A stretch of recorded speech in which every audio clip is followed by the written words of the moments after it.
প্রত্যেকটা ইঞ্চি ইঞ্চি মাটি আল্লাহর কাছে সাক্ষী দিবে। যেখানে যে মাটিতে বসে অবিবাহিত যুবক যুবতী জেনা করেছে আর বিবাহিত যুবক যুবতীরা এবং এই স্বামী স্ত্রীরা জেনা করেছে, এর ইঞ্চি ইঞ্চি মাটি আল্লাহর কাছে কথা বলবে। এর ইঞ্চি ইঞ্চি মাটি আল্লাহর সামনে কথা বলবে।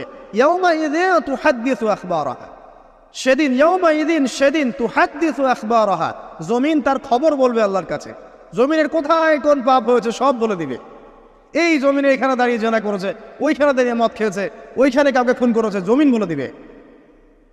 একটা কথা এখানে মাঝখানে বলে দেই, যারা অবিবাহিত যুবক যুবতী আছো, এই লেকচার তোমরা যারা শুনছো, তোমাদের মধ্যে কেউ যদি জেনা করে থাকো, অবিবাহিতর কথা বলছি, তোমাদের কাঁধের মধ্যে এখন 100 বেত্রাঘাতের শাস্তি ঝুলে আছে। সূরা নূরের 1 থেকে 3 নম্বর আয়াত পড়ে দেখবে, অবিবাহিত যুবক যুবতী যদি জেনা করে তাদের শাস্তি হচ্ছে 100 বেত্রাঘাত, তাও